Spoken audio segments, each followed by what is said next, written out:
thezone1059.com.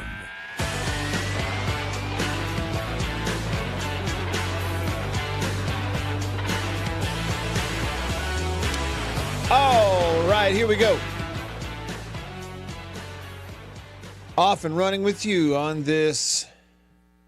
What is it? What day of the week is this, Beav? Is it Wednesday? Yeah, it's Wednesday.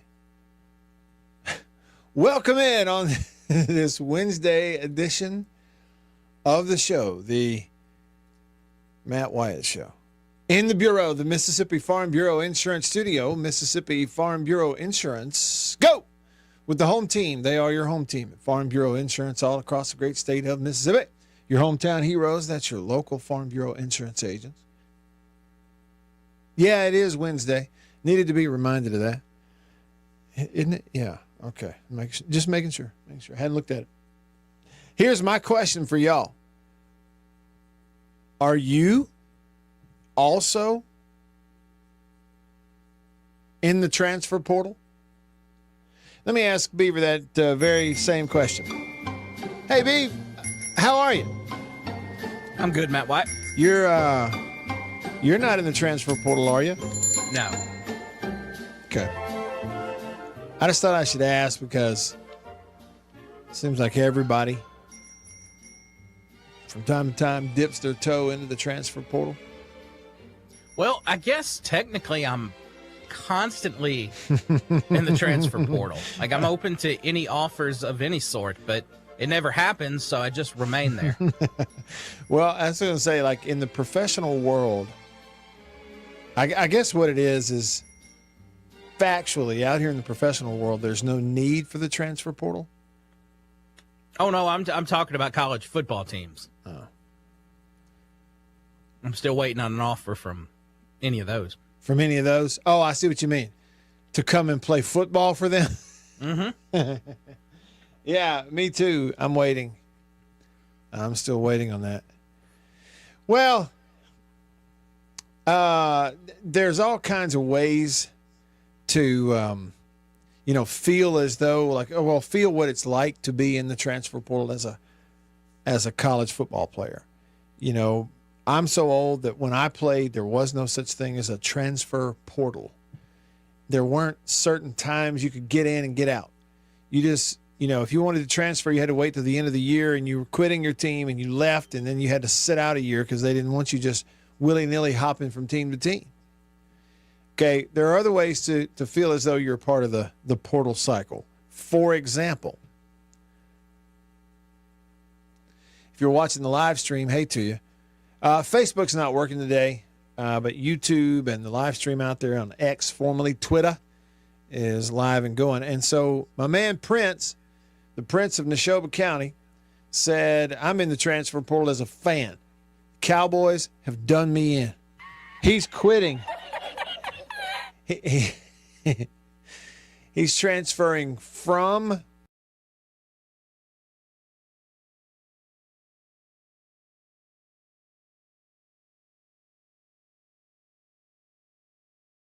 look, it's one of those things where, we've all felt like, at one time or another, we've all felt like I'm done. And then we're not really done. So my thing for you, Philip, is are you really sincere? Are you really done with the Cowboys? Thank goodness for hot coffee on this Wednesday. Well, welcome in. We got transfer portal stuff to talk about. Kids leaving. Who's coming to replace them? That whole thing.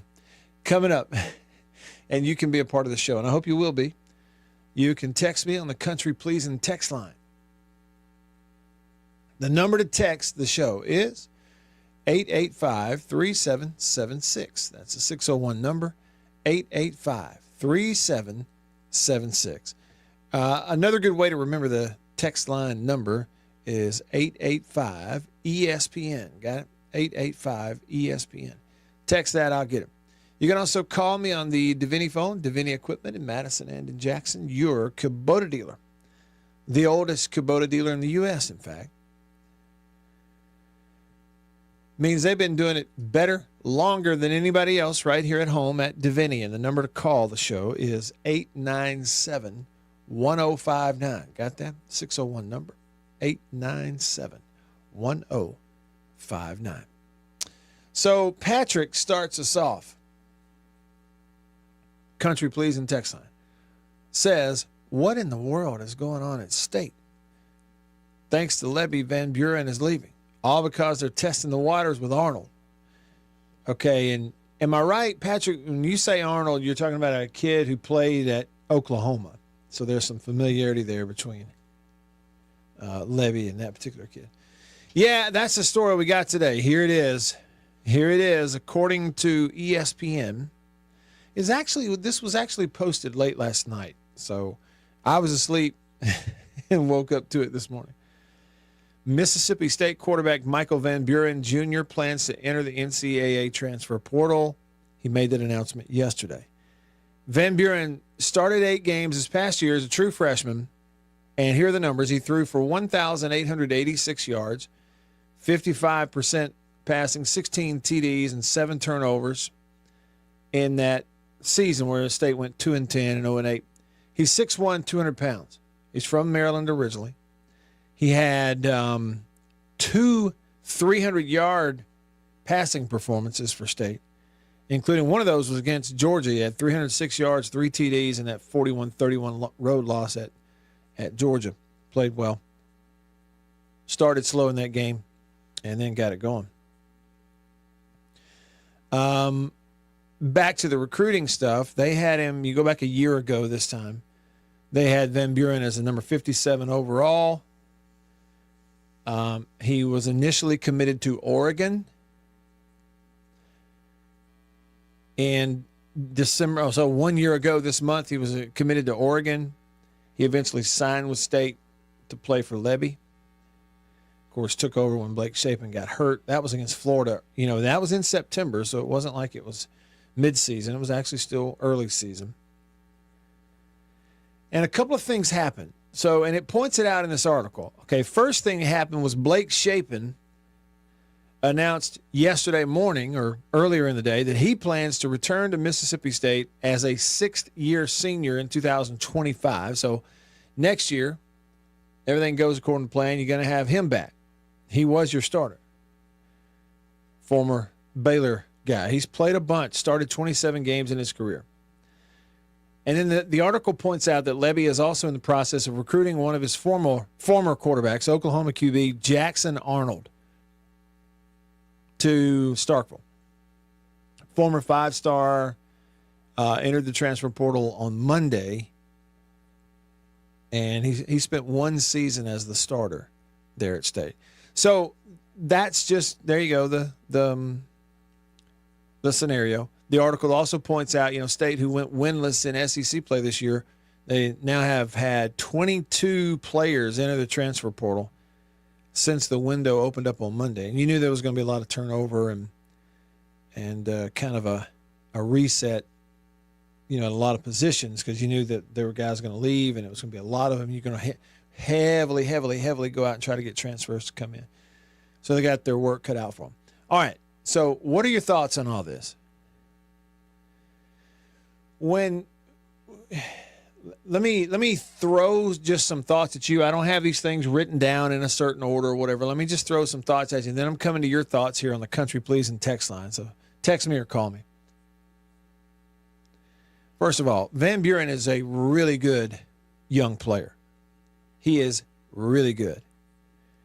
I think he's better. Just my eyes tell me that, athleticism, pocket presence, toughness, throw the deep ball, make some plays. He's better than your typical freshman straight out of high school. Kid has tremendous upside, I think. No, he's not huge. He's not very big, 6'1", 200, but we are seeing increasingly in today's offenses, you don't have to be huge, especially the ones that don't require the quarterback to run all the time. Like, it's an option, it's just not required. 6'1", 200. I mean, I'm big enough, and he'll grow and fill out and stuff as he ages. But I just think, whether he's playing at State or not, I'm telling you, I believe the kid is really, really good. Okay, let me phrase it another way. Let's say he leaves State, and depending on the situation he puts himself in, if he goes to a place where they put a good offense around him and give him some playmakers, on the outside, and he plays behind a really good offensive line, I'm just telling you, Michael Van Buren has the kind of ability to be a household name in college football. He does. I'm going with my gut and what I truly think I'm seeing with my eyes in evaluating him. And I know what the numbers are, and sure, he struggled. He did. There's some times you look at the start of the game against Georgia, there were a few other times where there was something about the quick slant that was built off of those RPO reads where he would get a little jumpy or a little amped up and miss them. And they're pretty easy throws, right? But he missed a lot of open slants. And, in that Missouri game, I know there was a key play late where they decided to go for it on fourth down instead of kicking a field goal to make it a one-score game. And they give him a read that gets him a slant throw that's open, and he just missed him. And it was something about that slant, particularly to his right, as a right-handed quarterback, specifically throwing that slant off the play fake read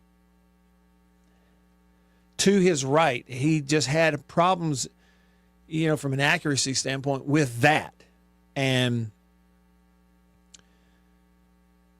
defenses actually began to play to it late in the year, but he's a freshman straight out of high school. It's not like he doesn't have time to develop. All that said, you look at some of the deep ball throws, of course, against Ole Miss, a really good defense. He never once had any sort of intimidation factor at all, whether it was rolling out there and starting at Texas or at Georgia or at Ole Miss against those kinds of defenses. And after getting hit, he popped right back up. I think the intangibles are there. The tangibles are there. The kid is going to be really good. And I'm not trying to build him up. I'm just telling you what I think. Whether it's at State, you look up in 2 years and he's a junior, or whether it's at some other school, you look up in 2 years and he's a junior, and if he's in the right offense with some people around him and the right offensive line in front of him, I'm telling you, he has a chance to be one of the best quarterbacks in the country. I think he's that good. I really do. And so, well, what does that mean? Well, Matt, if you think he's that good, isn't it really bad for State for him to leave? Well, here's the other side of this, y'all. We can't look at this situation with Michael Van Buren, or really anybody for that matter, through the same lens, wear the same glasses we were wearing 4 and 5 years ago or 10 years ago, especially regarding quarterbacks and their development. If you play football in the Southeastern Conference, you cannot afford to be a long-term developmental type program anymore. You can't afford it. You can't do it. I don't care who you are. And especially when you're a coaching staff in a program that just went winless in the SEC and 2-10 overall. There's no such thing as ramping a guy up to really peak when he's a junior in college anymore. Sorry. And it'd be one thing if you were a 7-win team this year, okay, and then you're making your decisions on how we're going to play this thing and who we want and how much money we'd be willing to invest in him as a sophomore to continue to develop towards that. But when you're 2-10 and you're 0 in the SEC as a coaching staff, you must turn it around immediately, period. If you play the long game on this, you may not be here when he's a junior. And so I don't know what's going into the decision, whether it's just there are good offers out there for him to go elsewhere. I would bet you, whether anybody's talking about it or not, I would bet you there are coaches around the country that feel the same way after watching Michael Van Buren that I do. They want him. Okay, but here's what I'm saying. If you're State and you're Jeff Lebby, you believed in Blake Shapen once, and doggone, you're going to try to believe in him again. And if you are confident in your chances to get a player like Arnold, they're all older and more experienced. You don't have to wait on those guys to build up starting experience at the D1 level. They hadn't started 7 games like Van Buren. They've started 27. One of them has. I think they're in have to turn it around now mode. And that is maybe driving some of their decision making. I'm not talking to them about it. I don't have inside info. I'm just trying to judge it like you are. And I think that's probably driving some of their decision making and how they're approaching this. And it may affect a young guy like Michael Van Buren, who after 1 year showed out a little bit. He's got himself an agent. And I guarantee you there are overtures from all over the place. All right, let me get to your texts. Jason in Flagstaff texted the show. He said, I saw that Van Buren wanted $1.5 million to stay at State. If, and emphasis on if, that's true, especially considering all State needs just to be competitive, well, he says, bye. See, okay, let's play the if game there, Jason. I have no way of knowing or confirming that a Michael Van Buren feels like he can command $1.5 million to play for somebody as a sophomore, whether it's State or anybody else. And he's saying to State, it's 1.5 or I'm out, because I'm going to get that somewhere. Then I agree with you, Jason. There's no way I'm shelling that out to a kid who, played some games as a freshman, even with the upside, but we're just going to be getting into year 2 with him. There ain't no way. Not with our situation.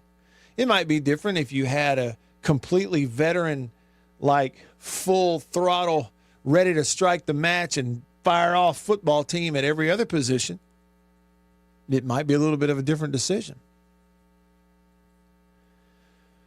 Grumpy had texted me a minute ago, and he said Grumpy was understanding that Shapen is coming back, and he's happy with that. He said, you answered my question. Yeah, he said he's coming back. Now, here's the issue with Shapen is staying healthy.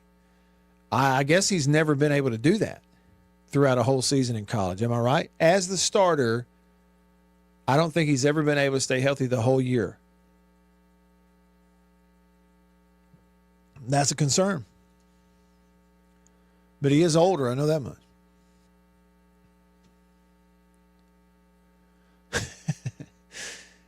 And Nick texts us that Kramer reference. Apparently, Levy didn't know the secret sign.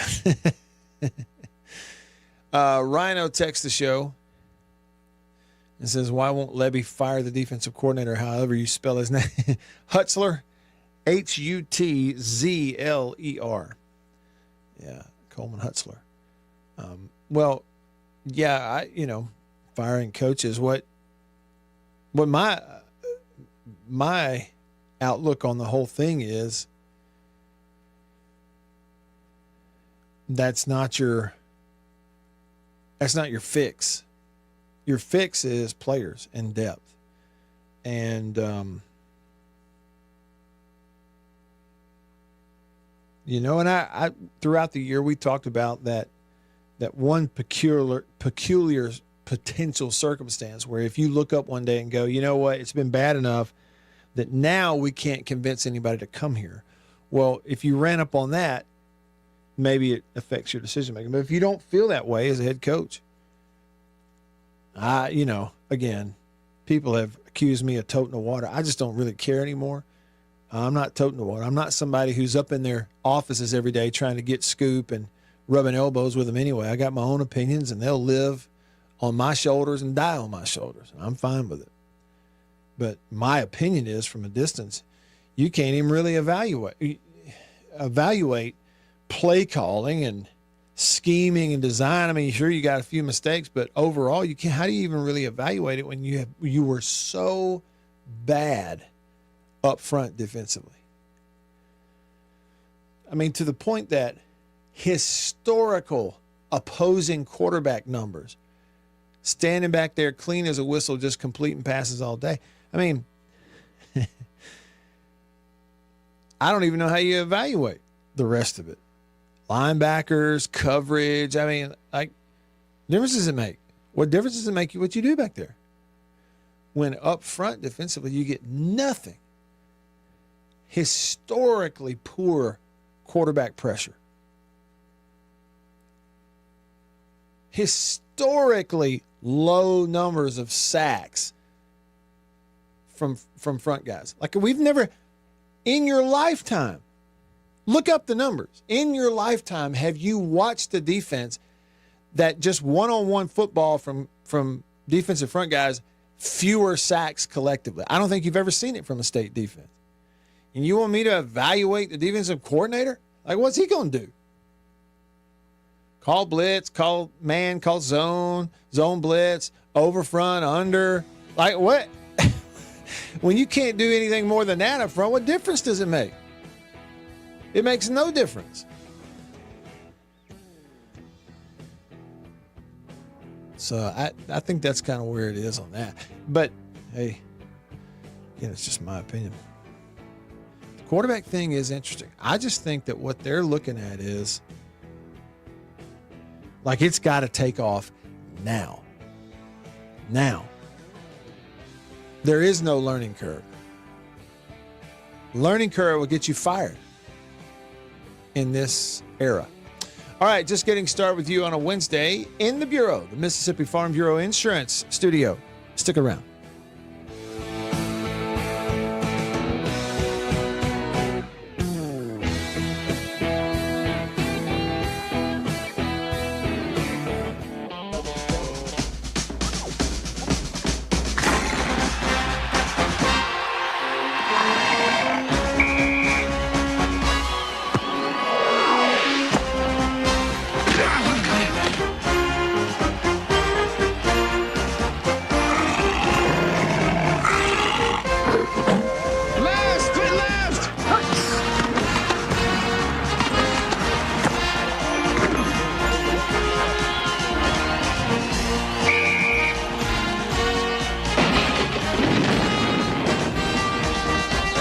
Today's game from Tuscaloosa, Alabama. Time was their breakfasts were gloomy. They just didn't feel right, and they didn't know a delicious cereal could help their sad plight. So they tried this and tried that, but irregularity kept coming back all the same. For as often the case, lack of bulk in their diet was actually to blame.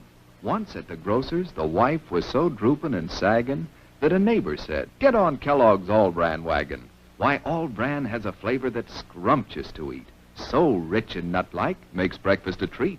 And of course, Kellogg's All-Bran can help you each day to youthful regularity, the dietary way." "Well, it might do some good," said the wife with a sigh.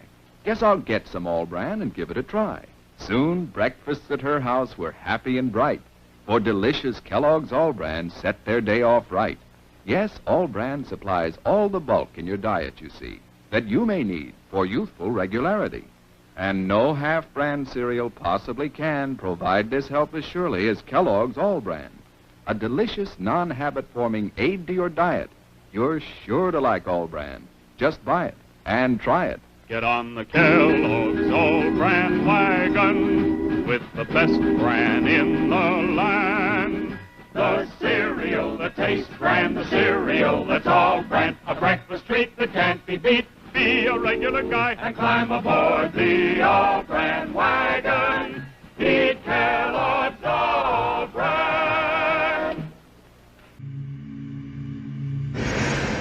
What is the secret of this enchanted book? What wonders are hidden within its pages? What magical spell does it cast on all who read it? What is the secret of the never-ending story? But that's impossible!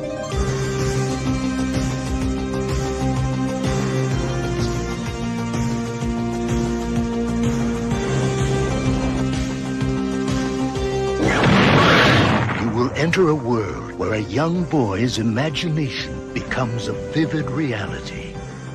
The world of Atreyu and Artax, the Rockbiter, and a good and kind gnome. A world that is vast and eternal, treacherous and dazzling, unforgettable and free.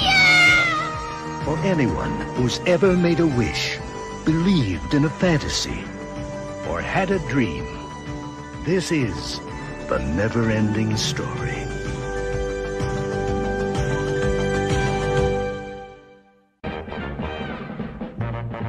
It's a new thing. It's a fun thing. It's a swing wing. It's a what?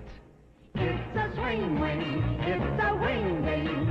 A brand new transfer fun thing. It's a what? It's a swing wing. A fun thing. And now it's your favorite store thing.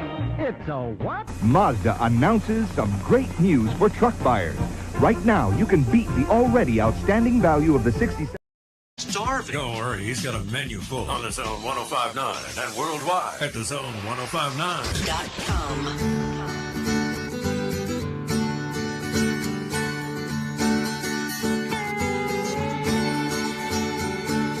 All right, back with you. I'm Matt. In the Bureau, the Mississippi Farm Bureau Insurance Studio. On the live stream,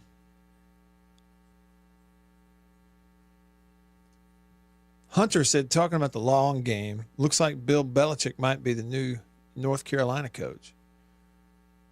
Replaced a 72-year-old with a 73-year-old. Yeah. What do you think about that? That's hard to, when you go fit.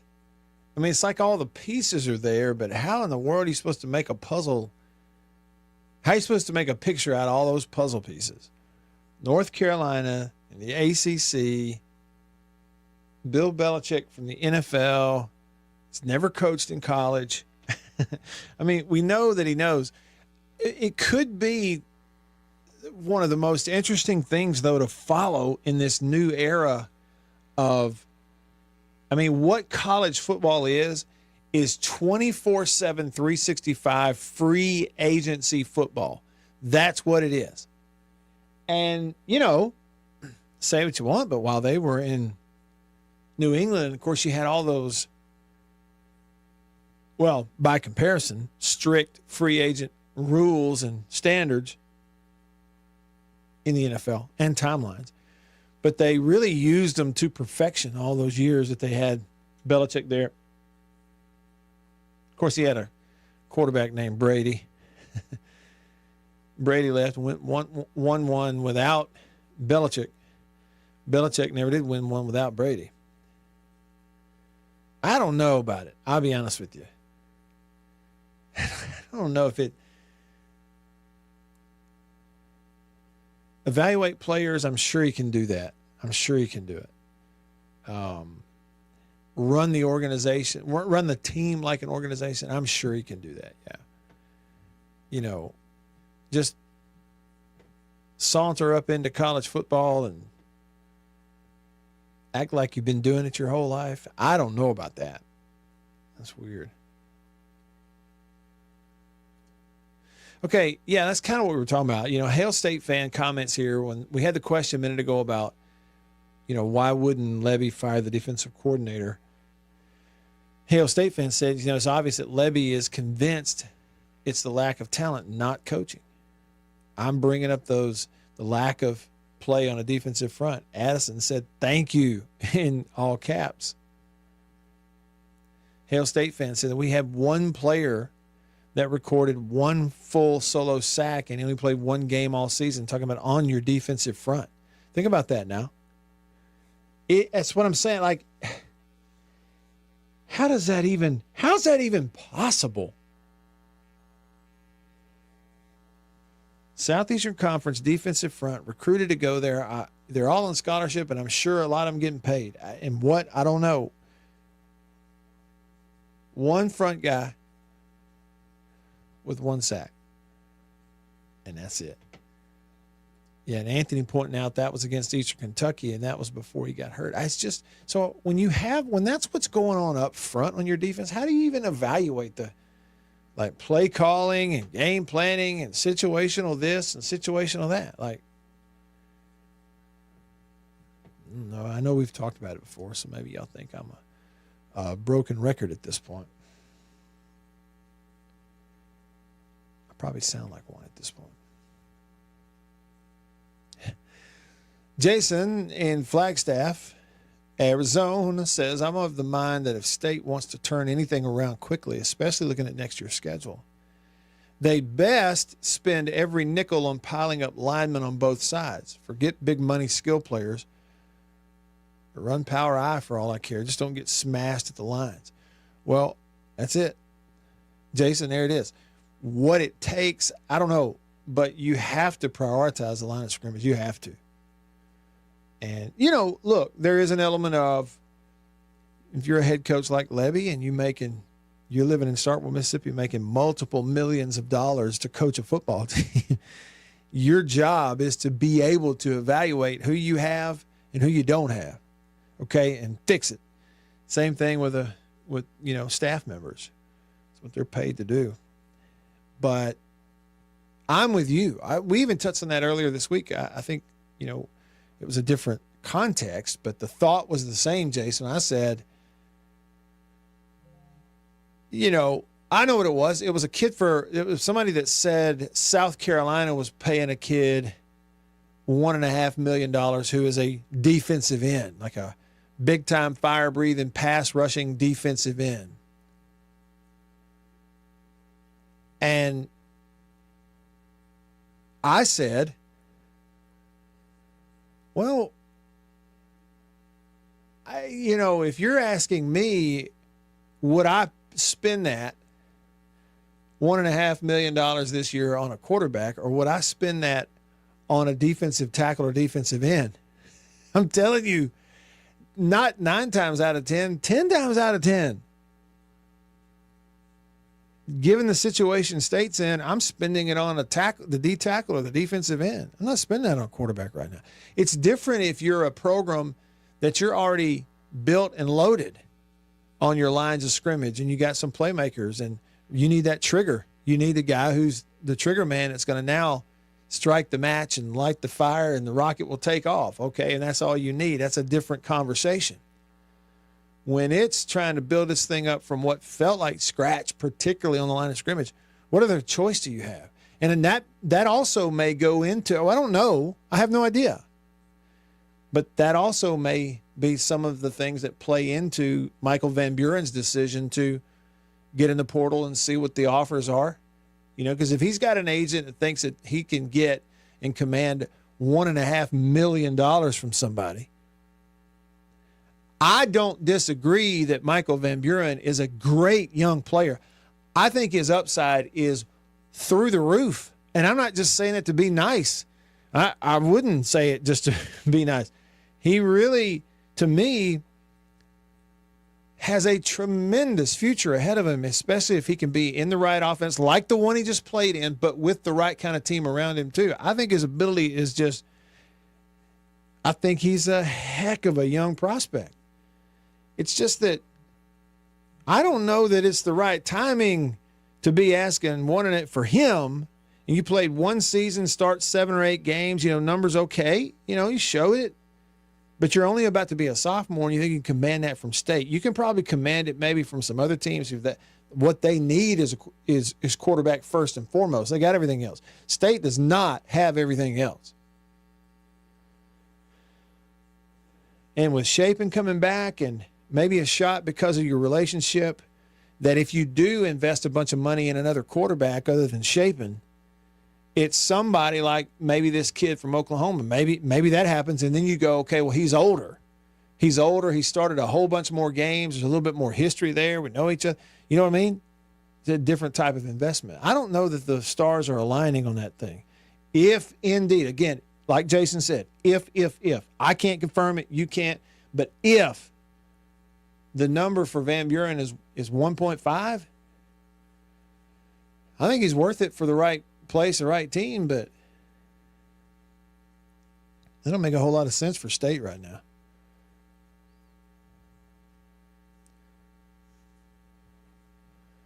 G from Florence. My man. G says, hey, Matt, speaking of so few sacks. He said, you'd think even a blind squirrel, ... And I'm picking up what you're putting down. You think a blind squirrel every now and then. I just have never seen anything like it. You know, and individual numbers are like hard to come by for those, that nose guard and that 3 technique, those guys in there, they're getting combos and double teams constantly, you know, against zone run schemes and trying to play through that to get to a quarterback. And he's back there, you know, RPO in this thing. And so I fired off thinking it was a run play. Turns out, no, he's pulled it. Now he's throwing it, and they throw it quickly. And so, you know, especially for the guys up front with their hands down, the individual numbers are hard to come by. That's not lost on me at all, okay? But it's just historically low numbers of pressures and, you know, QB pressures and hits on quarterbacks and TFLs and sacks from guys up front. And it was so low. The numbers were like the pressure was so absent that it's kind of amazing some of the stops they did get, frankly, against some good teams. I mean, when you talk about, look up the number of plays you played this year, and you got 2 guys, a safety and a linebacker, that combined for 250 tackles.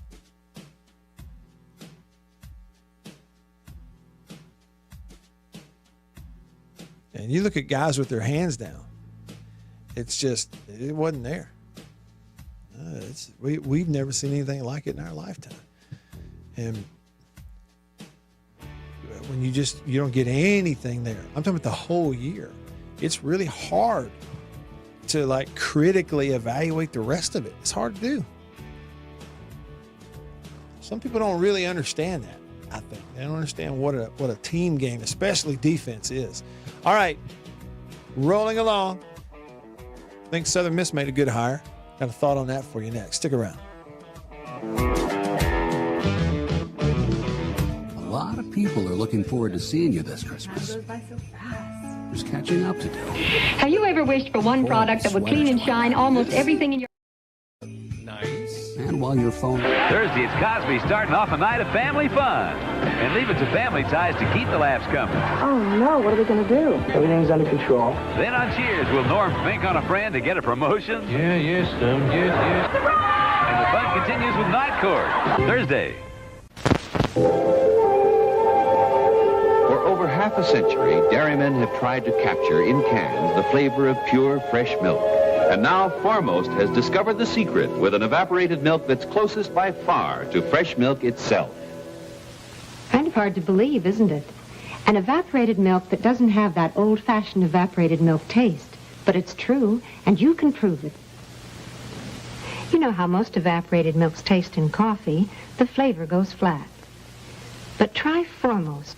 You'll see it's white, the way milk ought to look, not drab tan like other brands.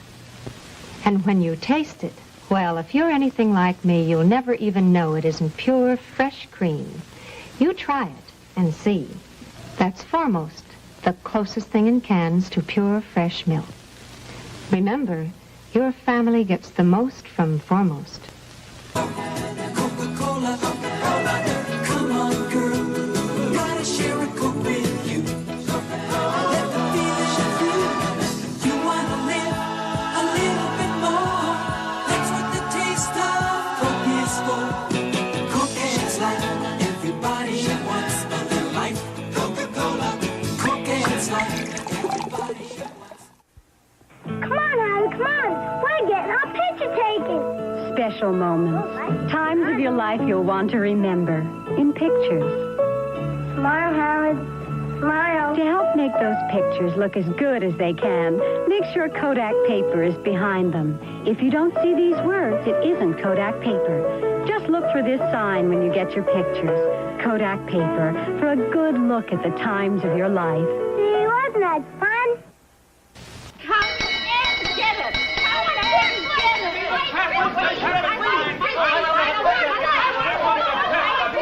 Stop the confusion. Stop the confusion.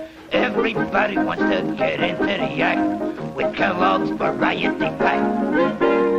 Buster wants the cornflakes. Pop wants a pep. Mama loves the raisin bran. Mama is hip. Sister loves Rice Krispies. And there's Uncle Jack. He loves Kellogg's shredded wheat. Kellogg's makes it fun to eat. Breakfast with Variety Pack. Okay, folks, there's your favorite individual box of cereal. Fresh from Kellogg's Variety Pack. Untouched by human hands, except your own. That don't mean you gotta eat with 'em. Each individual box comes to your FOD, fresh on delivery from Battle Creek, right to your own dish. Yeah, everybody wants to get into the act with Kellogg's Variety Pack. Yes, sir, Kellogg's Variety Pack. Here comes the one, the delicious one. Heinz is the favorite one. There's only one ketchup with this flavor pouring on. So thick, so rich, so second to none. Only one ketchup stands for this kind of thickness with this kind of taste. Heinz. Heinz is the big rich one. I love the rich, whole wheat goodness of Kellogg's Mini Wheats. But the delicious frosted side makes the rich kid in me open wide. Listen to that! That's the Zone 1059 and coming to you worldwide at thezone1059.com.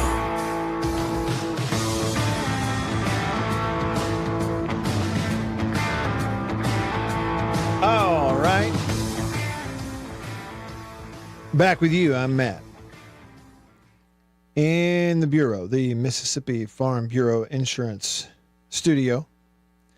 Reminder, you can be a part of the show. Text or call or comment. Hey to you out there in live stream land if you're on YouTube or today, X, formerly Twitter. It's also going on the stream. Facebook not working today, so you're missing out on those folks, but we'll get them back tomorrow. And then text me or call me if you're able. Got the phone lines open to you on the Davini Equipment phone line. Davini Equipment in Madison and in Jackson, your Kubota dealer. Number to call, 897-1059.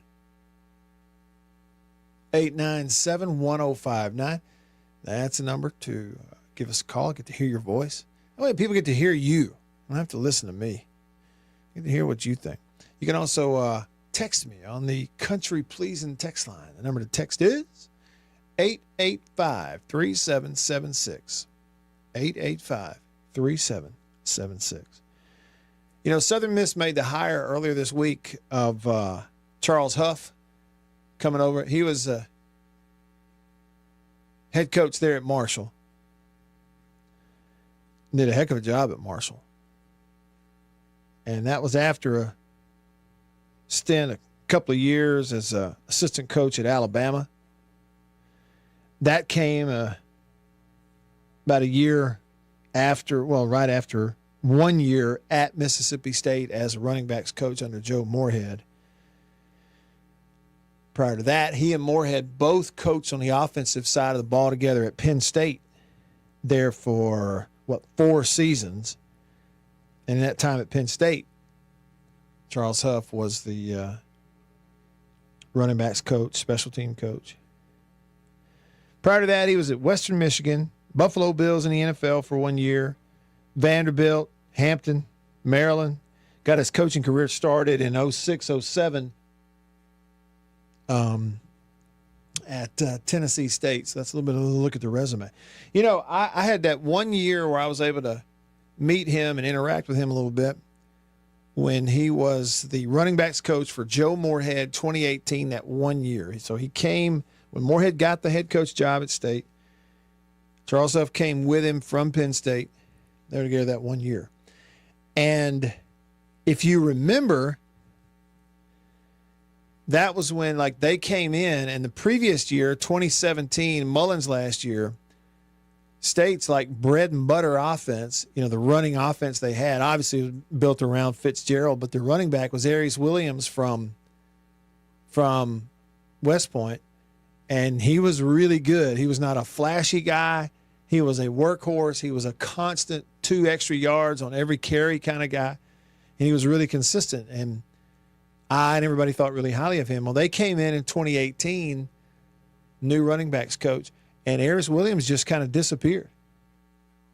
And they began to kind of quickly and almost wholesale shift that thing towards 𝐁𝐿EN Hill that first year in 2018. And 𝐁𝐿EN Hill, that first year under Moorhead, his carries went up, starts kind of went up, and so not only did they transition from Mullen to Moorhead, and Charles Huff was the running backs coach, they transitioned from 𝐅𝐚𝐫𝐬𝐬𝐢𝐬𝐬𝐢 to 𝐁𝐿EN Hill. The new staff came in and transitioned it. And it's like their use and their carries from one year to the next just flip-flopped. 2017 under Mullen, 𝐁𝐿EN Hill had 78 carries and 2 touchdowns. And that year, 𝐅𝐚𝐫𝐬𝐬𝐢𝐬𝐬𝐢 had 236 carries, over 1,100 yards. Coaching change, in come Moorhead and Huff. Huff's coaching running backs. And that year, 𝐁𝐿EN Hill's carries went up from 78 up to 117. He rushed for 700 yards. But 𝐅𝐚𝐫𝐬𝐬𝐢𝐬𝐬𝐢 use went from 230 carries the year before under Mullen to just 85 carries that year under Moorhead in his last year. He just disappeared. They didn't use him. I do remember that being a head scratcher. Of course, they had coached Saquon Barkley, and 𝐁𝐿EN Hill did have, a really explosive ability. But I do remember all those years looking back on that thinking, boy, that was drastic. There's another one of those probably want to do over things. Hey, over to the phone, the Davini Equipment phone line. Davini Equipment in Madison and in Jackson. Got Jason out in Arizona on line 1. What's up, Jason? He's still there? I can't hear. Yeah. Oh, got you. Jason, go ahead. All right. I'm making sure you hear me all right. Yep. Got you loud and clear. All right. Now, like you said, we have no idea of knowing if that was true or not about the $1.5 million. Right. And I don't know State's budget, but I'm going to say this, and it's going to make Beaver and people like Res Dog really happy, because I'm generally against firing coaches. But if they spend that much on any quarterback and they don't address the lines, like they need 3 people at every position pretty much. Then you can go ahead and count on firing them next year, because it'll be another 2 or 3 win season. Yeah. But well, it's hard to disagree with that, Jason. And you look at it and go, number one, you were winless in the SEC and you were 2-10 because of your line of scrimmage. Well, and then you weren't just 2-10. I mean, you got bludgeoned. Yeah. In those games. I mean, watch the Toledo game. Well, the game out here, they were. Yeah. It was just ugly until Arizona State took their foot off the brake. I agree with that. So they're going to have to really put some money into those lines, or it's just not going to matter. You could get Dan Marino in there to be quarterback, and it ain't going to matter. See, that's what I'm thinking, Jason. And it's nothing again. I'm going. Here's what I'm saying. Let's do another hypothetical, because we don't know for sure that they're demanding, and it's just a rumor that Van Buren's agent is demanding 1.5. Okay. Well, listen, if that's true, the reality is they look at him and say, hey, look, man, I really hope you can get it somewhere, and I think you're good enough to be worth that somewhere. It's just we're not there right now. That's not where we are as a program. And I'm quite concerned with what they're going to have to pay Jackson Arnold if he shows up. Are they going to have any money left to, invest in some pieces around him, or they're just going to get him killed too? Yeah. I don't know. Hopefully they're like they found the leprechaun and his pot of gold at the end of the rainbow, and this, I'm worried for nothing. But well, and somebody texted in and was like, well, everybody knows they need linemen. It's not like the coaches don't know, and that's true. Okay, that's my point. Right, and they know that. So the idea of, it's one thing if it's this super experienced guy and he's going to come and, compete to get on the field. They've already got Shapen coming back, and his main issue has been staying healthy. That's fine. But you and I both know that they know, man, this thing's not going to improve unless it really improves on the line of scrimmage, both sides. Yeah, that was my point. Stevie Wonder can see that we need a lot of linemen, not just a few, high dollar ones, but we need a bunch because our starters were getting smashed. Yeah, forget the backup. But anyway, I'll get off here and listen. All right, appreciate Y'all have a good one. You too. Thanks, Jason. Thanks for the call. Nickelback text the show. I didn't know we had somebody named Nickelback who listened to the show.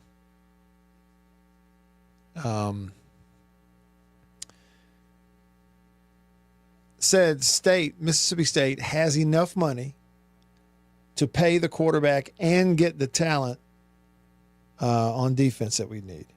Well, that's good. That's good. That's good. And some of it too is like, how do you have quarterback is not a platoon position. So how do you pay multiple guys lots of money because it's a lots of money position and everybody just be tickled that only one guy's playing? That's the other part of this thing. So like I say, okay, in a perfect world, if you could choose in a perfect world, yeah, absolutely. You're going to have several great players in the room and they're all going to compete with each other like crazy, and whoever comes out of that mix then therefore is better for it.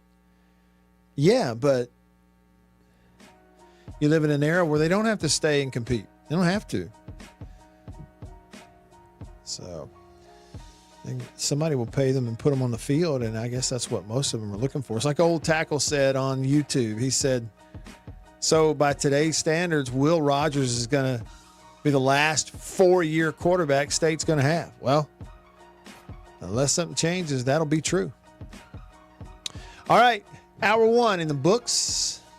Hour 2 coming up. Stick around.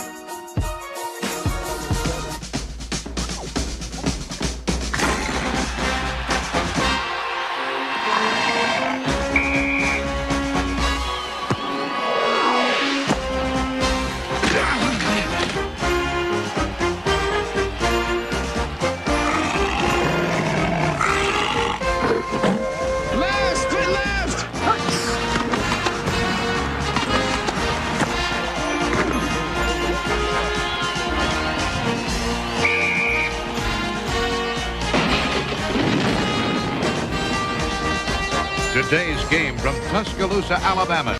Time was their breakfasts were gloomy. They just didn't feel right, and they didn't know a delicious cereal could help their sad plight. So they tried this and tried that, but irregularity kept coming back all the same. For as often the case, lack of bulk in their diet was actually to blame. Once at the grocer's, the wife was so drooping and sagging that a neighbor said, "Get on Kellogg's all-bran wagon." Why, All Bran has a flavor that's scrumptious to eat. So rich and nut-like, makes breakfast a treat. And of course, Kellogg's All Bran can help you each day to youthful regularity, the dietary way. Well, it might do some good, said the wife with a sigh. Guess I'll get some All Bran and give it a try. Soon, breakfasts at her house were happy and bright, for delicious Kellogg's All Bran set their day off right. Yes, All Bran supplies all the bulk in your diet, you see, that you may need for youthful regularity. And no half-brand cereal possibly can provide this help as surely as Kellogg's All Bran.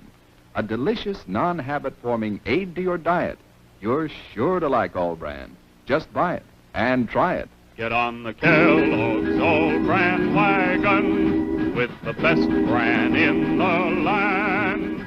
The cereal that tastes bran, the cereal that's all bran, a breakfast treat that can't be beat. Be a regular guy and climb aboard the All Bran wagon. Eat Kellogg's All Bran. What is the secret of this enchanted book? What wonders are hidden within its pages?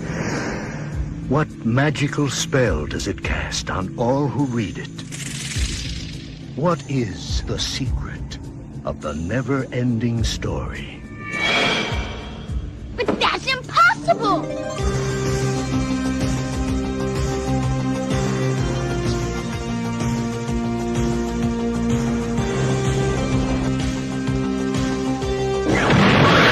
You will enter a world where a young boy's imagination becomes a vivid reality. The world of Atreyu and Artax, the Rockbiter, and a good and kind gnome. A world that is vast and eternal, treacherous and dazzling, unforgettable and free. For anyone who's ever made a wish, believed in a fantasy, or had a dream, this is the never-ending story.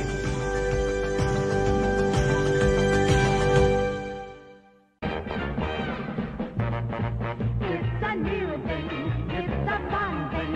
It's a swing wing. It's a what? It's a swing wing. It's a wing wing. A brand new transparent fun thing. It's a what? It's a swing wing. A fun thing. And now it's your favorite store thing.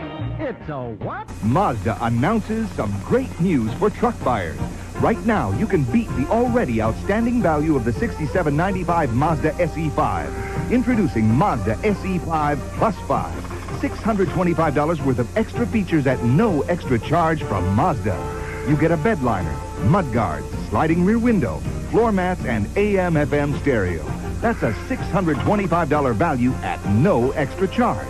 But hurry, offer ends soon. Sure, her chin never drops. My dad wasn't around, and I remember riding a bike and falling off and cutting myself, and me never just wanting to get back on it. People ask, how your children learn how to ride a bike, and you didn't. I didn't teach them. I just created an environment where they taught themselves, and all I had to do was be there. That's dedication. Visit fatherhood.gov to hear more. Brought to you by the U.S. Department of Health and Human Services and the Ad Council. Wonder if you should get tested for colorectal cancer? Well, it's the second leading cancer killer in the U.S., and screening helps prevent it. So if you're 50 or older, it's time. Even if it doesn't run in your family. Most often, colorectal cancer occurs in people with no family history. And it doesn't always cause symptoms, especially early on. So don't wait for symptoms to get tested. Screening helps prevent the disease by finding precancerous polyps so they can be removed. Remove the polyp, prevent the cancer. Screening also helps find colorectal cancer early when treatment works best. You might be thinking, oh no, not that test. But here's the thing, you have options. There's more than one screening test. Talk to your doctor to find the one that's right for you. No more excuses. If you're over 50, get tested, because colorectal cancer screening really does save lives. A message from HHS and CDC's Screen for Life campaign. WRKS Pickens Jackson. We are good to go. With more of the Matt Wyatt Show coming to you direct and live at the Zone 105.9 and worldwide. Now, here we go. At the Zone 105.9.com.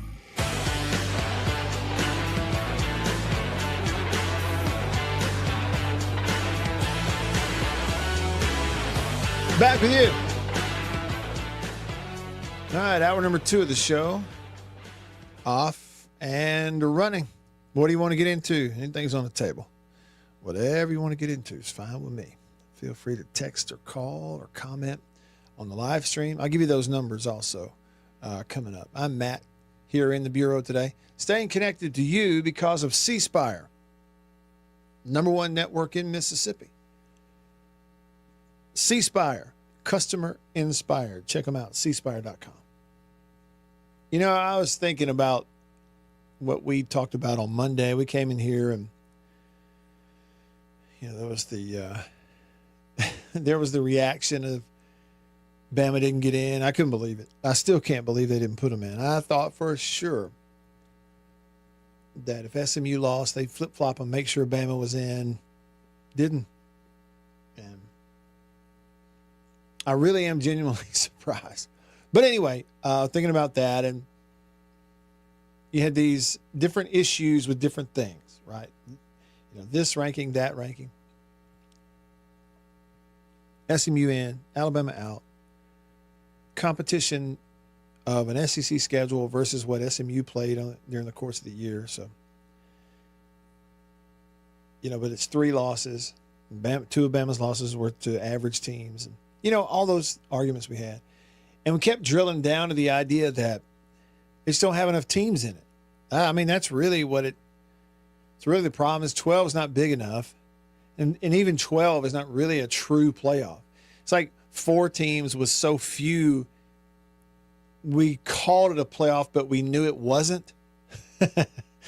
But going to 12 is like, again, stop straddling the fence here. Either have a playoff or don't. Well, based on that notion, earlier today I looked up that speech, well, not speech, but answer to a question / rant that Mike Leach went on all the way back in 2014? Yeah, so 10 years ago. And man, did he ever more just nail it all the way back then in 2014. He was coaching at Washington State, and he just laid it out there perfectly. And in that quote, it's about a 10-minute deal. If you watch the whole thing, it's on YouTube. And the first thing he said was, for him, 64 teams was the perfect number. And he goes, but a minimum of 16. Well, here we are, knowing that, okay, you really didn't have a playoff. You call it playoff, but it really wasn't playoff when you just had 4 teams. But now we're calling it a playoff. We expanded it to 12, but it's nowhere near enough. It doesn't really even make a whole lot of sense. Either have a playoff or don't. Either just go back to hand-picking teams, sending them bowl games. We'll live with that. You pick 2 teams to play each other for the title. Either don't have a playoff, or if you're going to have one, have one. And he said all the way back then, minimum of 16. Well, guess what? He was absolutely right. And then he went on this really humorous way of describing the way committees foul things up in America. Committees of people. Pointed out how even at the high school level, they have a full-fledged playoff that nobody argues who the champion is at the end of the year. Even at the Division III level, yep, them too. Division II, you bet. Full-fledged playoff. Nobody argues who the champion is. 1AA, yep, them too. He said, then let's go above us. The NFL. And how many teams they have in it? Well, a heck of a lot more than 4. Anyway, I encourage you to go back and look at that. I think you'll enjoy it. You might enjoy just seeing just how dead on accurate, correct he was about all that stuff.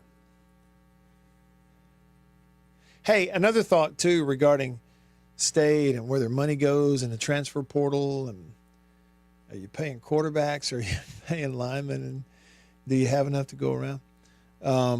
Jason in Flagstaff said, if we don't get a whole bunch of linemen, they might as well sign 8 quarterbacks. Because eventually they're going to need 6 of them with next year's schedule, which is a whole lot like this year's schedule. Like, tough. Yeah, that's a good point. Blair from Brandon texts the show. He said, I've heard that State has gotten a few big checks recently. They're going to be just fine if they don't go after the wrong players. Yeah, they got money. They got money to spend. Do a whole revenue share thing and get after it. They really don't have much of a choice, though, do they? No, they don't. They do not have much of a choice. Let me check in with Beat on hour number 2. See how things are going for producer extraordinaire. Hey, Beat. Hey, Matt White. Merry Christmas. Merry Christmas, Beaver.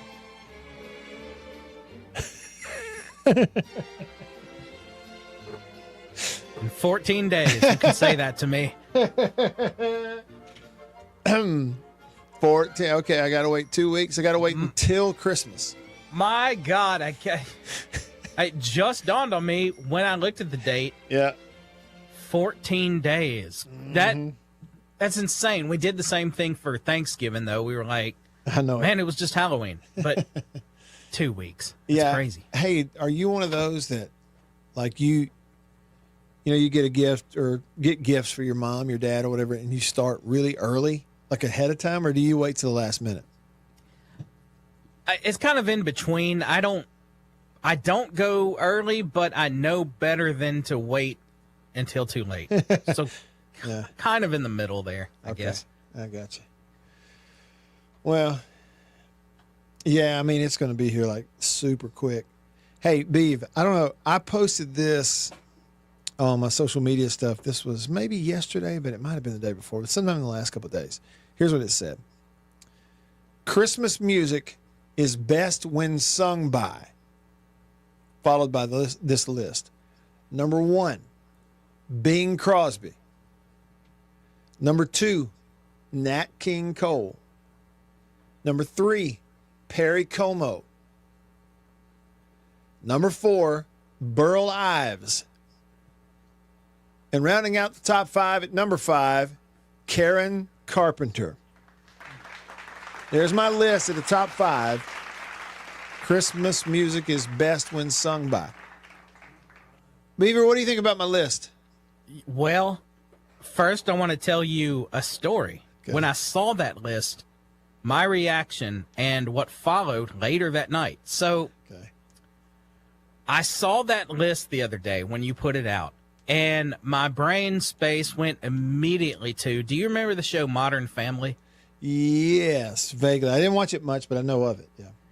Okay, so the first thing that popped in my brain, I remember there was a scene in there where Ed O'Neill, also known as Al Bundy, he was telling his kid, because this kid got a fake tree, and Ed O'Neill was just disgusted. He said, Christmas is about real trees and eggnog and Perry Como and Bing on the hi-fi. And the kid said, now you're just making up words. And what was so funny about this was, when did you, I think it was like Sunday when you posted Okay, this. maybe so, yeah. That very night, or I guess you could say early morning, because I woke up at like 1 a.m. and Nick at Night shows Modern Family at 1 to 3 a.m. Okay. That very episode came on. How about that?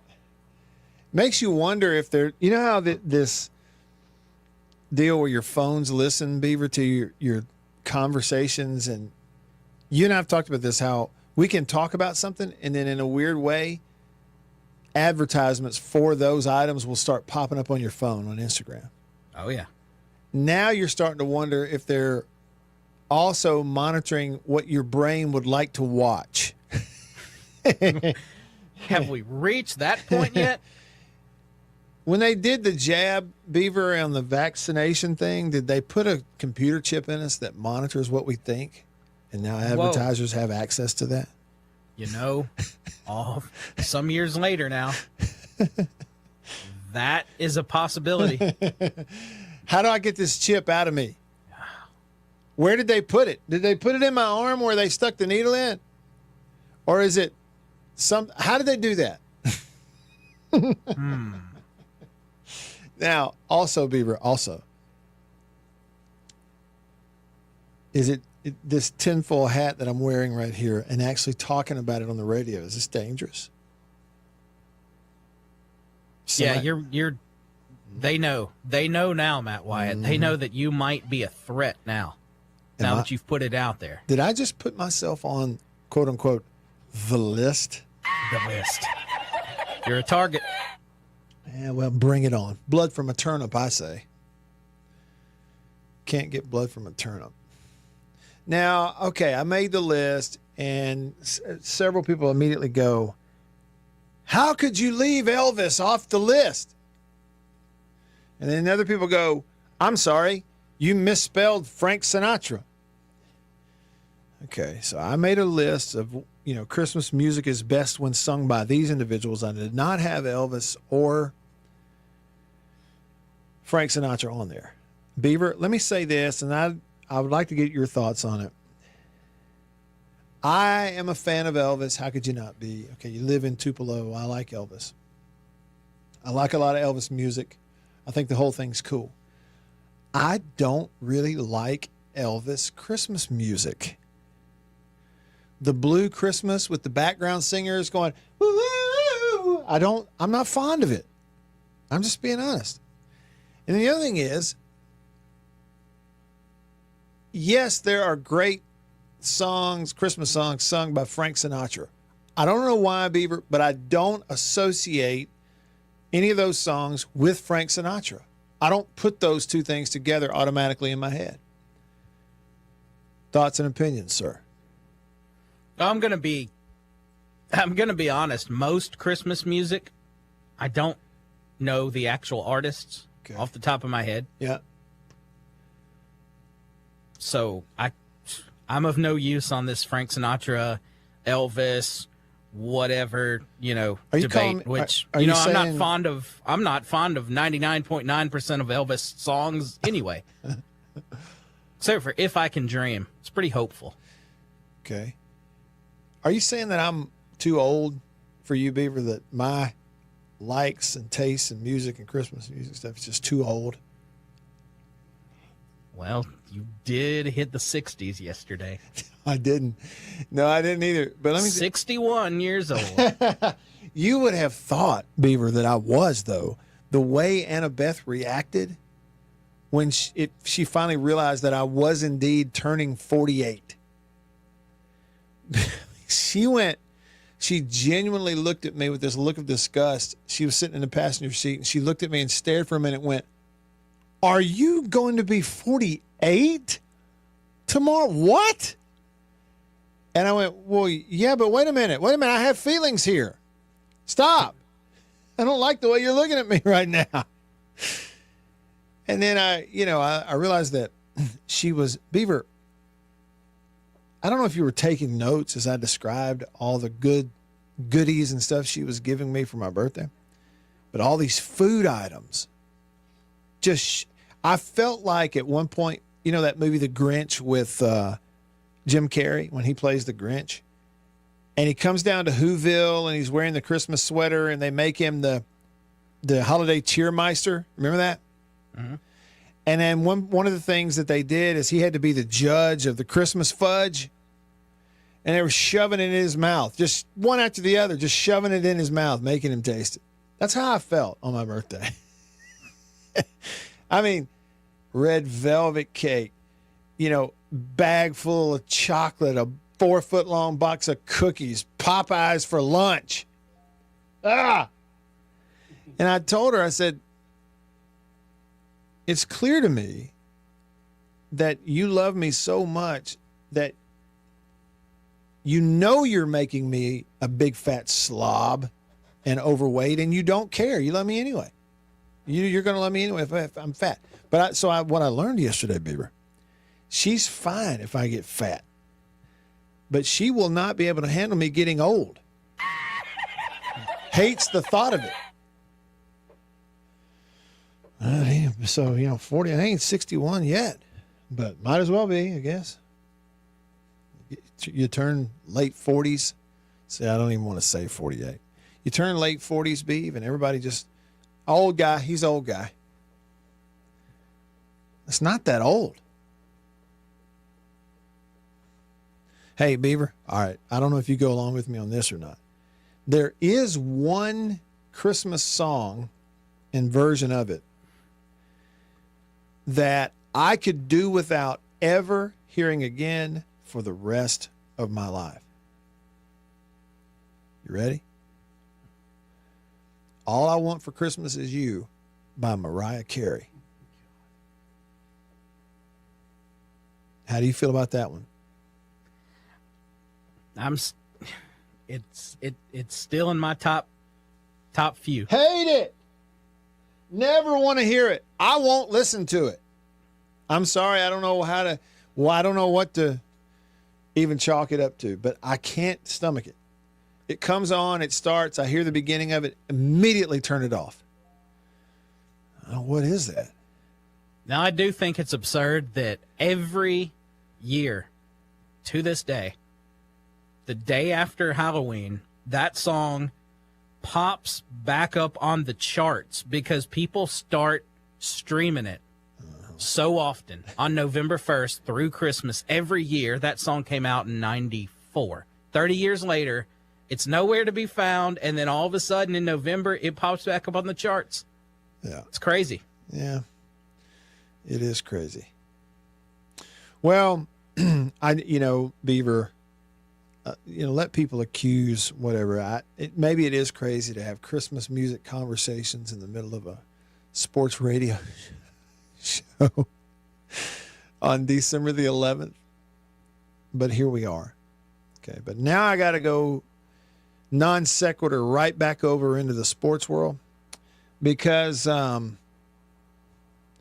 beloved afternoon and evening host here at the Zone, Jake Wimberly, is reposting some things over here on X within the last couple of minutes that have popped up on my college football column on X that I didn't see previously, and I want to get into this. All right, first up. Here is a report from Brett McMurphy, formerly of ESPN. It says Walker Jones, the Grove Collective's executive director at Ole Miss, with this quote. Walker Jones said, "I think we're barreling towards some sort of employment for student athletes. That's the 300-pound gorilla that won't go away." Okay, so that's not just a radio man's opinion or a couple of us fans having coffee, some High Point Roasters coffee, standing around the break room discussing it. This is a guy who is running one of the more aggressive pay-for-play operations in all of college football, one of the more aggressive ones, who has directly quoted here, "I think we're barreling towards some form of employment for student athletes." All right. All right. What then? How fast? Who pays them? What taxes? Okay, what about, is it 1099? Is it W-2? What is it? Are they going to pay for their own tuition? Like, how's this work? I doubt it, but how's it work? So that's one thing. Make that, put that on your radar. Here's the other one. So somebody early in the show brought up the quarterback transfer from Oklahoma. His name's Jackson Arnold.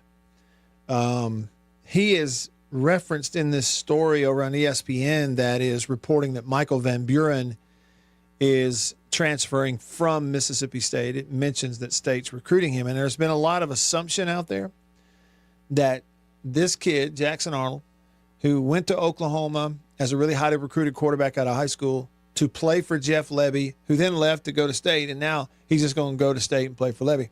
Been a lot of assumption there. Well, somebody is reporting out here, and Jake reposted it. Oklahoma quarterback transfer Jackson Arnold has Auburn and Mississippi State visits in his upcoming schedule. So how does that make you feel as a State fan? Honestly, how does it make you feel? I want an honest answer. How does it make you feel as a State fan? If you're a State fan who's hoping that this kid will transfer to you, even though you got Blake Shapen coming back, but you're hoping this kid transfers to you. To find out he's also visiting Auburn.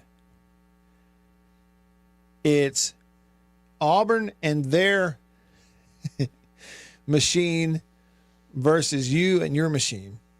And it's Jeff Lebby and his offense versus Hugh Freeze and his offense. You know what I think it means?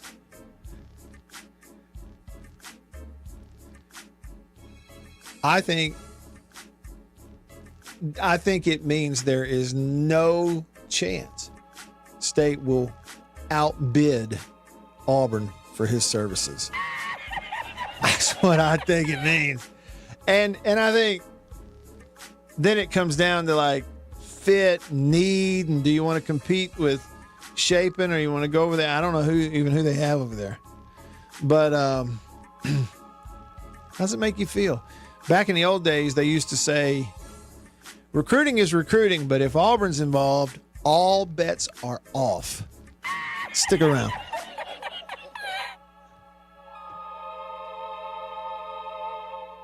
Have you ever wished for one product that would clean and shine almost everything in your house? Here it is, Clean and Shine. Like magic, Clean and Shine leaves a nice shine on fine wood furniture, so you don't need furniture polish. It cleans and shines mirrors, so you don't need glass cleaner for mirrors. It cleans and shines refrigerators, like this kitchen product. Even countertops, tile, and vinyl. Try new Clean and Shine, the foam that cleans and shines almost everything in your house. Someday when people look at me, they'll say, there goes Roy Hobbs, the best there ever was. TriStar Pictures presents Robert Redford in The Natural, the story of a father and a son. You got a gift, Roy, but it's not enough. Of love. He means the world to me. And desire. I'm not waiting for true love to come along, Roy. A champion. A Roy Hobbs comes along once, maybe twice in everybody's lifetime. And his destiny. With or without the records, they'll remember you. Best there is now, and best there ever will be. I wouldn't bet against me. I already have.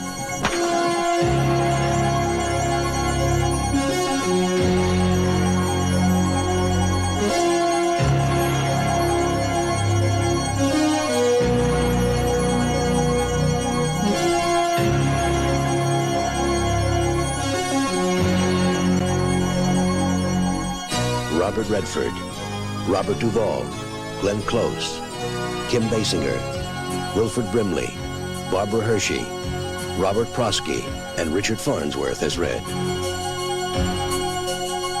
The Natural.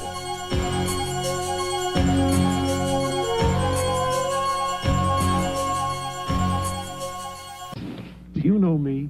Would you believe I'm Bugs Bunny? I'm also the voice of many other cartoon characters. But in here, they don't care if I'm Elmer Fudd. So I carry an American Express card, the one card I need for travel and entertaining, for business and pleasure. Why, without this, the only way I'd get any attention is by saying, that's all, folks. To apply for a card, call 800-528-8000. The American Express card. Don't leave home without it. The following is a presentation of TBS Sports. Exclusively on Superstation TBS.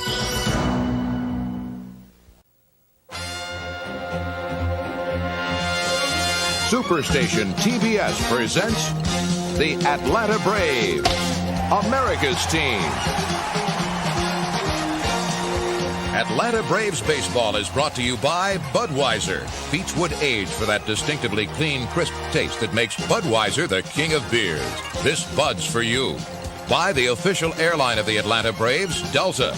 We love to fly, and it shows. And by Eckerd Drugs, America's family drugstore.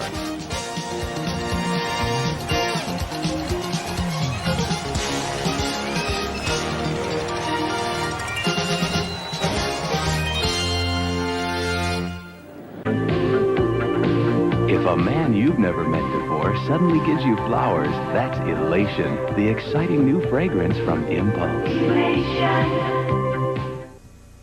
Thursday, it's Cosby starting off a night of family fun. And leave it to Family Ties to keep the laughs coming. Oh, no. What are we going to do? Everything's under control. Then on Cheers, will Norm think on a friend to get a promotion? Yeah, yes, yes. And the fun continues with Night Court. I'm here to strip for Dan Fielding. Thursday.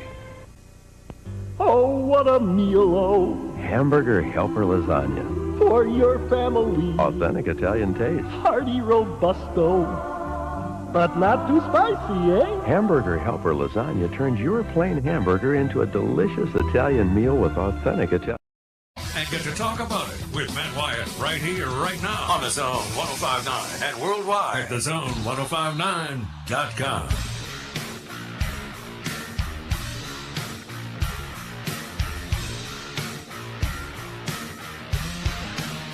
All right, back with you. Rolling along. I'm Matt. In the Bureau. Reggie commented on YouTube. He said, with college football being like the minors for the NFL, do we need the players sign contracts up to at least 3 seasons? Yeah, like what would the contracts be? You could absolutely do a very much more like capitalistic, a system that resembles capitalism much more than socialism, and just, you could have an open-ended ability to create contracts. I mean, if you wanted to, again, in terms of limiting themselves, who's going to do it? I mean, it's going to require the SEC and the Big Ten getting together and agreeing to do a certain thing on their own, and having the following and the power to do it. And if they're going to do that, I don't know. But does that make sense? So, Reggie, here's what I'm saying. From a governance standpoint, the NCAA as a body, the way it was set up by the institutions, the NCAA as a governing body is just dead. It has no power. It can't. All the lawsuits and the legal stuff has totally just struck it down. I don't know what they pay them to do. Nobody can explain to you that either. I've had the experience of asking some people, hey, people that would normally be able to answer this, hey, what are the, now in 2024, what are the NCAA employees paid to do? What are you paying them to do? And it's like, stare a hole through you. Nobody can answer it. Nothing is the answer. And it's like, well, we hate to just kill it and send them all home. Why? Okay, so they can't do anything. So in order to set up any kind of structure, let's say salary caps, trade deadlines, I mean, all of that, Reggie, it's going to require these leagues of schools getting together and all agreeing to it, agreeing to police themselves just like the 32 teams in the NFL does it. And the reason the 32 teams, that those are privatized deals, right, with owners, and they all get around a table and they go, yeah, okay, well, we'll agree to this structure, and we'll do this with the Players Association, and these will be our trade deadlines, and this is what we'll do in terms of punishment to each other if we're tampering with players outside of certain free agent windows and stuff. Yeah, this is what we'll do. and they all agree to it. And then when they get caught and get punished, get some fine or whatever, or somebody gets suspended, there's nothing any of them say because they know we're all doing this for the betterment of the whole league anyway. We're all getting, wealthy off of this deal, so let's keep rolling with it. Sure, they got us this time. Does that make sense? So it's like it's a policing of themselves. Well, that's what it's going to take is really Big Ten, SEC getting together and doing that, along with a few others. How close are we to that? I don't know. On the Christmas music topic, Linda texts the show, says, I like Andy Williams. Me too. Now, let me tell you, it's not a Christmas song. It's an Andy Williams song. If y'all aren't aware of it, look up the beginning of that 1970s movie version of Where the Red Fern Grows. Andy Williams sang that song in the morning of my life. Listen to Andy Williams sing In the Morning of My Life. Yeah, he was great. Will said Christmas Waltz by Sinatra. He says the best, though, is Christmas Song by Nat King Cole. Yep, chestnuts roasting on an open fire. What else we got? Somebody said, oh, yeah, this is a great song. Old Tackle. So This Is Christmas by John Lennon. Oh, he doesn't like it. He said it should be banned. It's a communist Christmas song. Is it really? I'm not aware. Yep. Help me out, B. What are we talking about there? Big time. So, okay. By John Lennon, and said it's a communist Christmas song. I guess I've never really paid attention to it that much. Sounds like I should. You agree with him, though? It ought to be gotten rid of? Yes. Who said that? Old Tackle on YouTube. Yep. Old Tackle. Right on. All right. There you go. Get rid of it. It's communist. Yeah, somebody on the text line brought up Andy Williams. Joe said Silent Night by the Temptations. Okay. That's what I'm talking about. Let's see. Rob is letting me know he's followed something here on social media called Hail State Recruiting that is reporting Oklahoma offensive lineman, 6'3", 310-pound center Joshua Bates is expected to visit Mississippi State this weekend. Started 2 games this year for Oklahoma. He's a big 300-pounder. Regarding the quarterbacks at State, somebody texted and said Shapen won't make it through 4 games. Jackson Arnold would be fine as a backup. All the same, State can't outbid Auburn for his services anyway. That's what I'm saying. I mean, there's no way. There's no way State's going, if Auburn wants him, that State's going to outbid Auburn. They got too many people at Auburn whose egos are tied up in it too. Okay. And you could tell Auburn the same thing you're telling State. You could say, hey, Hugh, man, it don't make a whole lot of sense for y'all to sink all that money in a quarterback anyway. Build your team from the inside out. Do it on the line of scrimmage. He ain't going to do that. You don't want to hear that. So if that kid is considering Auburn and State, it won't be a thing of money. State would have to make a healthy offer, but it'll have to be a situation where he wants to go to that program in that offense for that coach. Otherwise, if it's just dollars, Auburn will get him because they'll pay him more. That's what it looks to me. Jason in Flagstaff says. He said it reminds him of Cam Newton 2.0, except that kid ain't no Cam Newton. Says, and we don't have defense loaded with NFL guys or what was a top 20 offense with Ralph otherwise waiting for him. Again, well, he says, bye. Yep.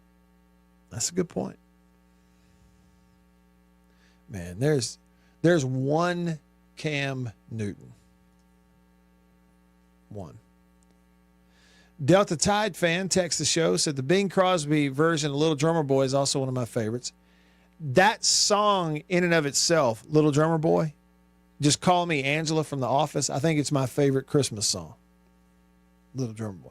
So as a matter of fact, I'll be singing it this Sunday as a special during our church services, 2 days after I turned 46 years old, according to Delta Tide fan. He says, my wife is quite a bit younger than me, and she looks at me the same way when it comes to the age difference. And Annabeth does to me. She was like, you're what?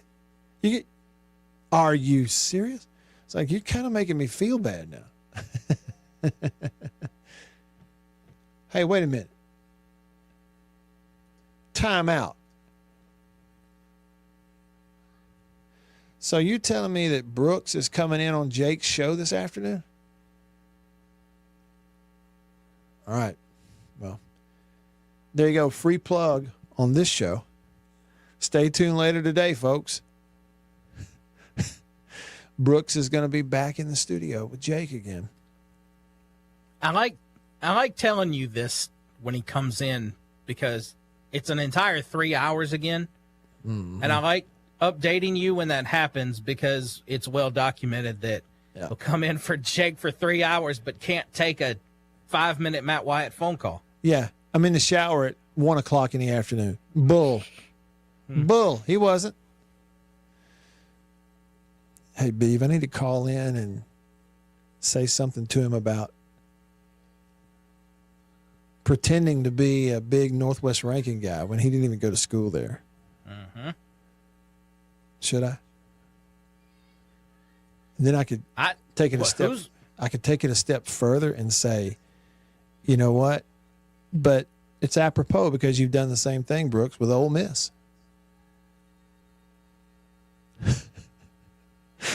I'm just listening to the concert that's apparently happening in your house. Yeah, that's Mary Liddy. She's in there practicing. I'm telling you now, the kid can absolutely sing. She can raise the roof. She gets it from me, Beaver. She gets it from me. Singing ability. You know, you have this dynamite singer right there in your home, and then I tell you before, I'm like, you know what? I write songs, and I need someone to sing one, and we can have a great mashup here. You know what? We're going to do it. We are absolutely going to do it. You know how, Beaver, you know how those people do, what do they call it? The Tiny Desk Concert or something like that? Yeah. We're going to call it the Tiny Studio Concert. And we're going to come to Jackson, and we're just going to play guitar and sing. And you know, see how it works. I like it. We'll even do some originals. Wrote a song about it. Like to hear it? Here it goes. All right. A little bit of time left with you when we come back on this Wednesday in the Bureau. Coming to all your texts, Nickelback, Delta Tide, Biggin, Humphreys County Dog, Thibodeau, and the rest of y'all. Stick around. Getting directions to the Christmas tree farm. 20 minutes away.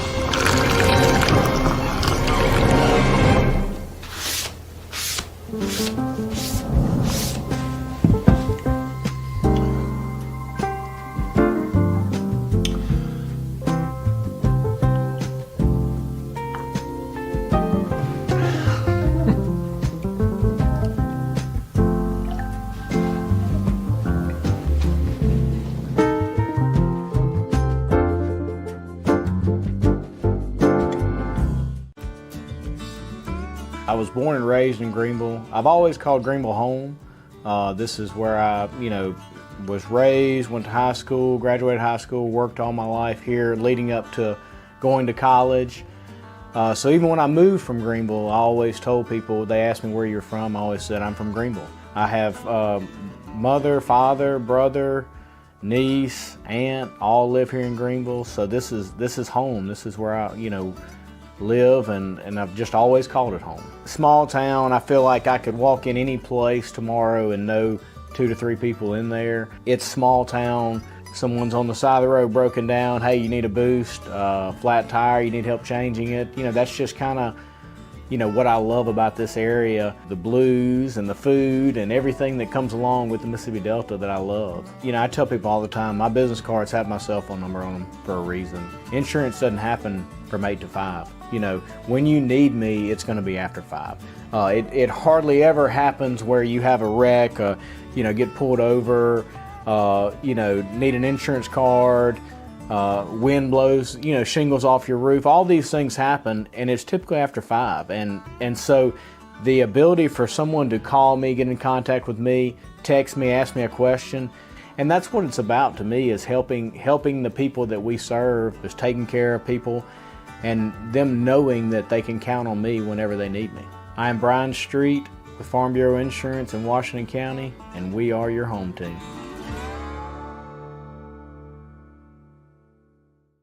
Y'all heard me talk about Murray West and MurrayWest.com. They made the hat that I'm wearing. Got the Natchez Trace logo on it. I've told you a little bit about what they are. Contract embroidery company here in Mississippi. Started back in 1996, family owned. They do a phenomenal job, and I got to go visit their place up in New Albany. Let me show you a little bit about it.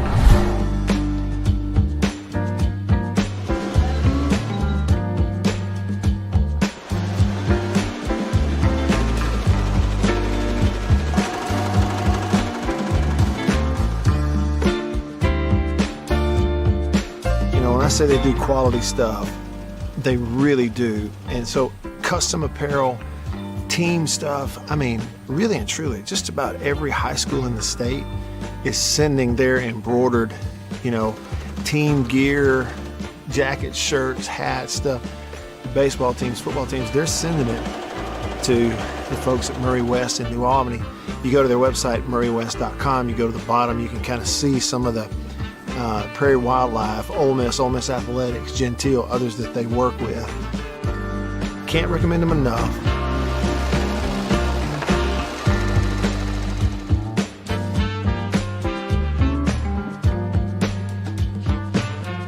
If you need your logo printed, embroidered, sewn on to anything, custom apparel and other stuff. Here we go. Little bit of time left with you here in the Bureau, the Mississippi Farm Bureau Insurance Studio. Farm Bureau, go! With the home team. They are your home team. Coming to your texts. First, though, I want to let you know,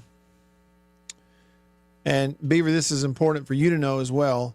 Today, December the 11th, is National Stretching Day. On December 11th, National Stretching Day, dedicated to educating people on the numerous benefits that come with practitioner-assisted stretching. Flexibility. It's one of the most significant components to leading a healthy lifestyle. When most think about stretching, it is in relation to one or two standby stretches that are held for a few seconds and released. However, this isn't the most efficient form of stretching, Beaver. There is a way to stretch that can make you feel a difference. On National Stretching Day, we bring an awareness to why incorporating practitioner-assisted stretching into your everyday routine will make your movements more efficient. In fact, your stretching movements will be more effortless and pain-free on a daily basis. Beaver, when's the last time you went through a good old stretch? Oh, let's see. I don't know because I've been neglecting the gym lately. Mm-hmm. So the last time I went to the gym was the last time I stretched. You're like me. Like, you don't stretch until you have to do something. Yeah. Like, I'll get up and walk around this building every now and then, so I'm not just sitting down for 18,000 hours a day. But right. I don't really consider that stretching. Stretch. Well, as they say, I'm stretching my legs out. Yeah, right. But you're not really. Not a good stretch. When's the last time somebody helped you stretch out your muscles? I've never had anyone with an assisted stretch. Well, probably when I had shoulder surgery one time. Yeah. Okay, Not 18 years ago. Okay. So probably in physical therapy, but it's probably the last time. Yeah. I don't really have a practitioner, a stretching practitioner. Maybe I need to get one. That's the message. Right. You know, there are very few people that I feel close enough to that I would let them stretch me, Beaver. You know what I'm saying? Yeah, it's kind of awkward. It's a little awkward. Like, because, you know, you got that stretch where you lay down on your back and then that person is taking your foot and they're kind of pushing it close to you and they're really in your space at that moment. They're in your space. That's right. Yeah, I don't know about this. You know, and then there's like, if it's Annabeth, if she were helping me stretch out or something, that's fine. But then you never know when like that really tight leg muscle recoils and you, without even meaning to, you just like, your foot flies over and you kick, you know, somebody you don't want to kick. Or, I don't know. Wait. My brain space lands on certain phrases. You know this? So yeah. You saying you kick someone you don't want to kick. So that tells me that Matt Wyatt has some people in his life that he wants to kick. Right. No, I don't want to kick anybody. I'm just, hold on a second, Beef. How much longer is the show? Beaver, Annabeth just walked in here and asked me how much longer is the show. Hey, Beav, how much longer is the show? 6 minutes. 6 minutes, Annabeth. I'll be out. Sorry, 7 minutes. Hey, sorry to change it. So that's how you know she has something she needs me to do. Hey, how much longer you got, Matt? I mean, not that it's a big deal. It's just what I do for a living. No, I don't want to kick anybody. I'm just saying that I've never been, you know, extremely flexible. I don't want somebody stretching me out. I'll handle it. I'll do my own stretching. That's the way I look at it. All right, over to the text line. Country pleasing text line. Unnamed texter said, well, now I think word of this scheduled visit from Arnold probably pushed Michael Van Buren into the portal. I also think if Levy doesn't land Arnold now, he's going to look like an idiot. Well, maybe so. I mean, but you got Blake Shapen coming back. You didn't get to have he was actually playing really well until he got hurt. That's the issue with him, is just getting hurt. It's not, can you play well? Thibodeau texted the show and said, so this is Christmas, and imagine our summarizations of the Communist Manifesto. Okay. I'm going to have to look at it. Humphreys County Dog texted the show, said Auburn getting Michael Van Buren and Arnold would be such an Auburn move. It really would, wouldn't it? And he said, John Cohen, the gift that keeps on giving. He's come over there to state and gotten just about everybody that used to work for him and brought them to Auburn with him. Come to think of it, like to this point, I think myself, and Neil Price are the only people that John hasn't tried to get from state to go to Auburn. Let me just tell you, I ain't going to Auburn. If I were a highly sought after free agent, there's not enough money in the world. I'm simply telling you, I'm the idiot that will not ever judge things according to what the dollars on the offer are. And I know that's a terrible way to negotiate. I don't consider that. Make the biggest offer you want to make. I ain't going. I may be a sellout in some areas, but I'm not a sellout when it comes to money. Nickelback texted the show and said that Levy is why State will get Arnold. Here's a vote for the Trans-Siberian Orchestra, Christmas music.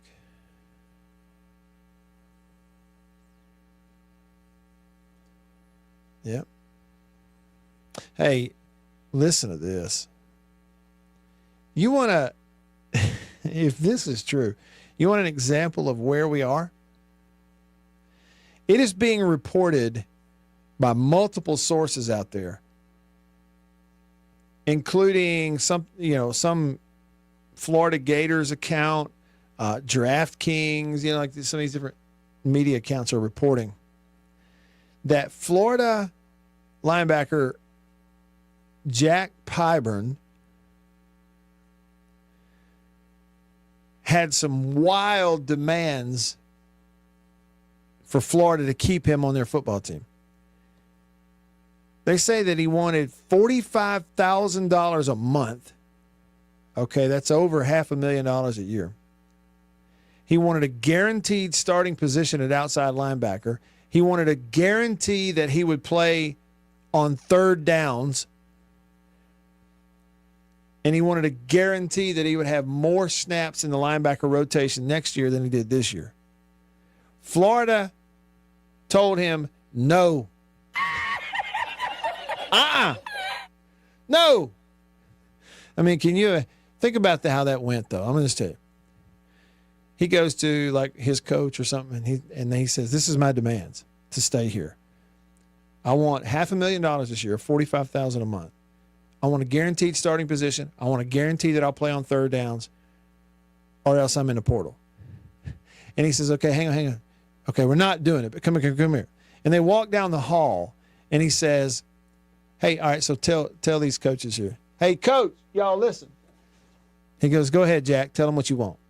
And the kid repeats what he wants to a room of a couple other coaches. I want $500,000, $45,000 a month. I want a guaranteed starting position. I want a guarantee I'm going to play on third downs.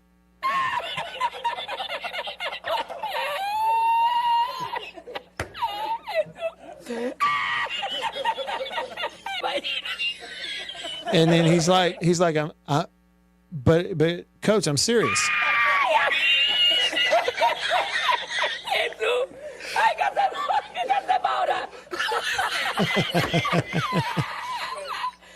They laughed. They told him no, and when he left the room, they laughed. Good and well.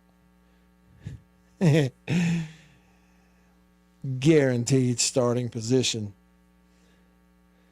Soft. SAWFT. Soft. I want a guaranteed starting position. You know what, kid? I'll give you a guarantee. I guarantee you, we will not guarantee you or anybody else a starting position. Ever. Over my unemployed body. And see you. All right. That's it for today. For Beaver, I'm Matt. All of us here on the show in the Bureau, the Mississippi Farm Bureau Insurance Studio. See you tomorrow. See you.